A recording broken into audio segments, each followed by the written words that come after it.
to consider every 1v1, every 2v2. I need every single member on my team to make a smart choice at some point in the game. I'm going to rely on them to be very bright.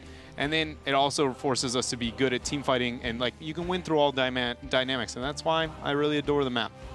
Well, Dragonshire is a place where we could see Roll20's Medivh emerge. So be on the lookout for that. Teams potentially going to be fighting over Dahaka here too. Even in Death likes Dahaka, but only on certain battlegrounds specifically do we see them draft him there, and Dragonshire is one of them where they like him. I want to know if we're going to see a false set in this game. That's what I'm really looking for. That's what, the one hero I want to know is mainly I expect Even in Death to be the team. I would be real surprised if we see it on the side of Roll20. Then I'll just be like, if I see it from Roll20, I'm convinced that false is a thing in all North American teams. But if Even in Death wants to pick that up, because they've shown they are considering it, along with some of the 2 to 3 teams in North America that like the hero, and it's a map that you can make the argument for it. So does it still show in relevance even on a map like Dragonshire for Even in Death or not? Meanwhile, they're debating to Genji or not to Genji. Gilly, this is the question.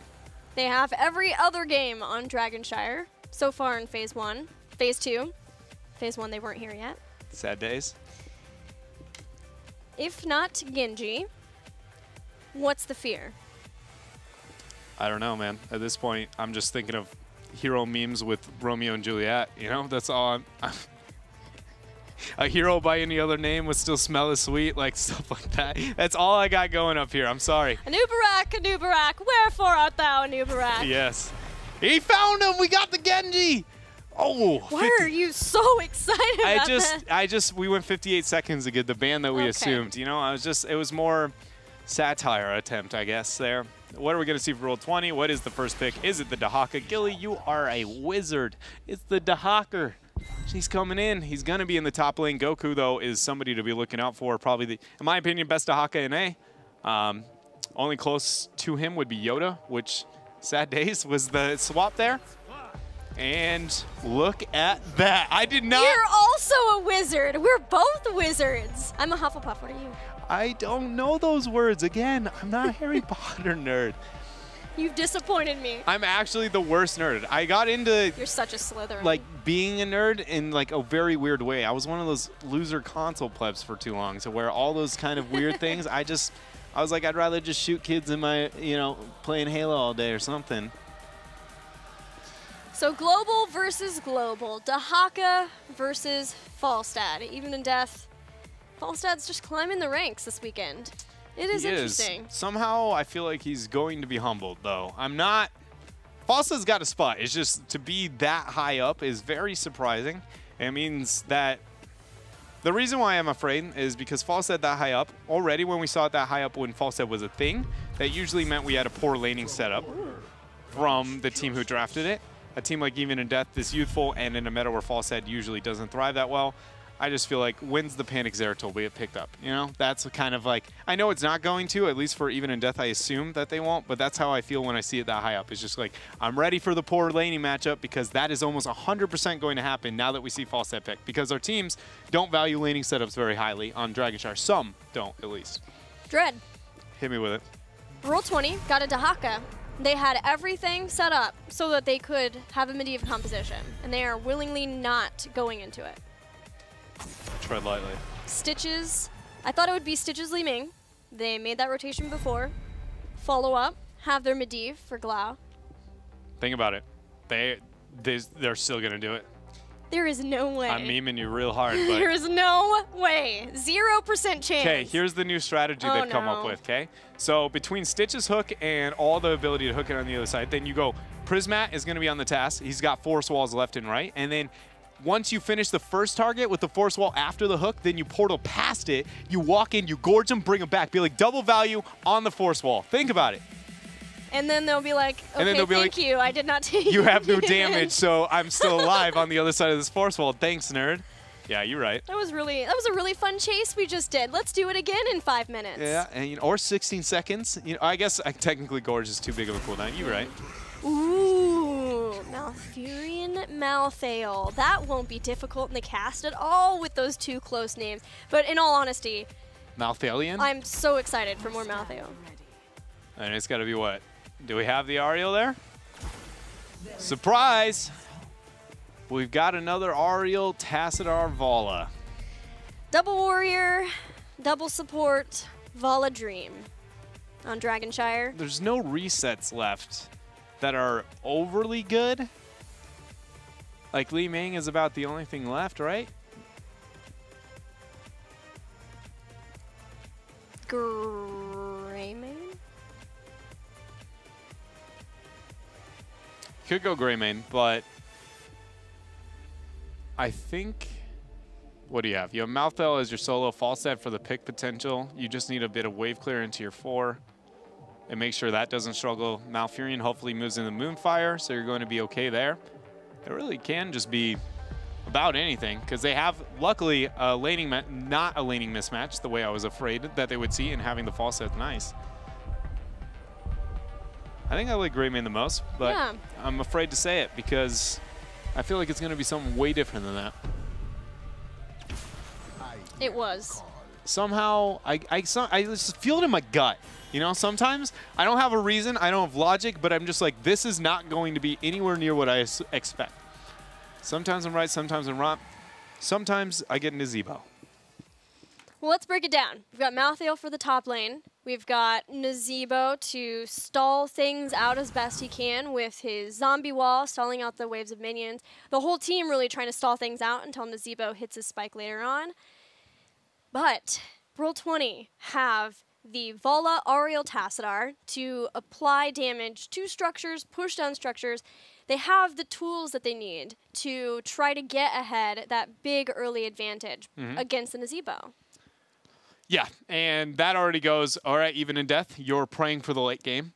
Then when I look at the team fight phase of Even in Death, I go, okay, so who's actually going to be the one killing things here? I would like to raise your hand, please, because Nazebo's going to whittle away, Malthael will whittle away, and Falstad is not the hero known for being able to secure kills on the back line whenever they're running away with no HP. So it's either a Gust into Dream with Malthael one-shot, or I'm going to be honest, I'd rather see him take Hinterland's Blast. Like, I'm sick of seeing double poison comps that can't kill anything. I might be wrong. Nazebo might scale enough post-16. You've got Malthael sitting there, and then all of a sudden a giant spirit drops down on top of you. Actually, I know you sound like you're memeing right now, but this is a double warrior that you could totally get away from it, because Stitches and Dahaka both have hard CCs to interrupt Ravenous Spirit, but the reason why both of those are the worst warriors is you self-zombie wall. For anybody who hasn't figured out that trick yet, you aren't a Nazebo main, please learn this one. Into a Stitches specifically, you just drop the self-zombie wall, and then Stitches the whole time goes, well, I can't do anything with this guy. He's going to get a full channel. Yep. And it's a really cool play, and Dahaka conveniently has the same problem. Kinda, you know, he's got a little bit of W and a fast movement speed. He slightly breaks the rules, but I just want somebody to confirm a kill. And I don't know if Nazebo scales hard enough to make that happen. He may, like 20 he definitely does, right? But again, you can't rely on a strategy for the 20 mark. And so who's going to get the kills in the 11, 12, 13, 14 level range? Before the 16th marks hit, who actually can lock anything down? And I feel like the answer is going to be Roll20 just slowly walking away with their double support because nobody's got the damages. Well, let's see if Even in Death has the answer for Roll20. We'll get a victory in game number 2. Let's go to the Dragonshire. Look at those angry clouds. Why are we so angry? He's gritting his teeth because he's got a toothache. That's why he's gritting it, is because he wasn't actually frustrated. He was just trying to ease his own pain. Oh, it's not angry cloud. It's toothache cloud. It's toothache cloud. You should get him a toothbrush. They would feel much better, Gilly. This mount's on its way to toothache cloud, but not quite there yet. There's general discomfort. I didn't even think about that. We have a genuine survey option through our cloud mounts. Yeah. Like you can go, are you satisfied with this product? And the answer is like quivering, like bottom lip right there, which is I'm about to break. One step away, you have the very sad toothache cloud that we see Homicidal representing over there. We've got some talents we've got to talk about, namely Wingman. Wingman, hey, what's up? Okay, so where to start? You just want the flood? Just the flood, okay. So, I'm nodding my head vigorously. Wingman has more of an argument on a map like Dragonshire more than any other, and so I'm not surprised to see it pop up here. My concern with it, though, is going to be that forces a 2-1-2 on the side of Even and Death, which they are executing properly, having the Malthael be up on top and the False Head there as well. It essentially allows you to back out, take the camp, get the pressure in a amount of time that you normally wouldn't be able to, and it makes your laning phase where you're normally like, man, I can't win this 1v1. You're like, at least I can make up for it in Merc pressure. I think it's just going to be very important that Even in Death cycles Malthael up to top permanently. Like, I'm very already sad that they keep him in a lane, and I can see the argument of making that happen, but committing with a 4, getting that a little bit more, and then using those wingman sacks, because you get them faster. What this does now is the awkward laning phase I was referring to with the false ad pick suddenly has embodied itself because they're opting to be the solo lane false ad, though Malthael is in fact a thing. Well, Malthael can rotate, but he will be able to help that false ad out a lot. And here in the bottom lane, even though there's not Moonburn, Frozen X, like I said earlier in the drafting phase, can stall out minion waves just like this with the zombie wall, and How can also do that with his Roots and Malfurion. So they can try to slow down the 3-man. The problem is just that Vala, Ariel, and Tassadar can just go forever and ever and ever. You know what the silver lining is here, Lil Gilly? What's that, Dread? That at least when he takes Hinterland's Blast, he didn't lose synergy with his level 1. That's the most important thing here. Is it a full Lightning Rod build, though? Are we going for charged up Thunder Strikes? I respect your ability to get a little wild with it here, but you might have gone too far down the rabbit hole. You know what? Maybe. I just don't think there's a single world where I ever go, what about full Lightning Rod build? I'll get wild with the, going with the Hinterlands. We've got the Static Shield at least. That is a standard talent. Calm down. Don't kill my dreams. This Malthael build, I want to talk about this because actually there was an article posted on the Heroes of the Storm website, if you guys missed it. It was with Yoda talking about the changes that came in with the Balance patch currently, and the adjustments that Yoda's made in his build, and it includes this Throwing Shade. So Throwing Shade got buffed. It increases the range once you hit 20 heroes with Death Shroud by 33%. And importantly, it reduces its cooldown by 4 seconds. Also, it reduces mana cost, but the cooldown reduction is huge because you have such good uptime with your Death Shroud being able to throw that out. And with that, too, you can maybe even take Final Curtain at 20. We'll see if that's still the pick. Sometimes you have to take No One Can Stop Death just because you are forced into making sure that you can respawn if it's a dire time. But we'll be watching those stacks for you and see if more talents follow along with the same build that Yoda was talking about. But definitely check out that the article on our website, playheroes.com/esports. Shout out to Yoda for putting that one together. Heck yeah. It's got a lot of cool synergies too with the level 1. And just mainly his W setup, because your E is the most realistic thing to enable your passive other than being auto attack range. Suddenly it enables like kind of these later stage fights. They aren't 100%, but they can, sometimes your cooldowns align to be like an Illidan. Your chase is actually kind of gross suddenly because the CDR. You're like, wow, I've got 1 kill and my ult's down, but look, I have another E to dish out. I've got ability to get the teleport in. Lutano tried, but then got the Detainment Strike. Nice pressure onto Buds, but Homicidal doesn't have enough to get a kill, and actually Glarung last second hot pursued away from the shade there. Hook yanks Homicidal back into the fight. He will be the first blood of this game. But man, I gotta shout out Buds. That Detainment Strike as soon as the flight came in, not letting Falstad try to put more damage in. Still went for Boomerang, by the way. Now I'm sad. Hinterlands is always an option, Gilly, okay? I'm just saying. Still believe you know what else is. There is no Ravenous Spirit. It's gonna happen. This is the game. I mean, Ravenous Spirit used to be so strong. It wasn't until the nerf to his passive became a thing. Ravenous Spirit on its own got nerfed as well, but it was like Ravenous Spirit is only realistic now post 20, and even then. And you can't take that because you kind of need Vile Infection. Yeah, it's a bit of a struggle with the rework there, and then Nazeebo received long and go. Do you ever feel like because you're just a loser who's been talking, studying, and playing Heroes of the Storm since the beginning of time, that when we refer to old school builds that you're just leaving everybody in dust and they go, wait, Nazeebo used to be different than this? Like, I feel like half the time I talk about old Ravenous Spirit meta, Homicidal cut out there, everybody's like, yeah, okay, nice meme. You know what I mean? And it's like, no, it used to be the best ult in the whole game. He used to eat whole teams the minute it dropped. No, I love reminiscing about the old days of Heroes of the Storm, the busted days in some senses of the word. Once again, Even in Death finds themselves down crucial talent tiers are down a lot in experience. A full level as Roll20 pick up their heroic abilities. Gorge once again for justing. Everything else as you would expect for these heroes with another force wall.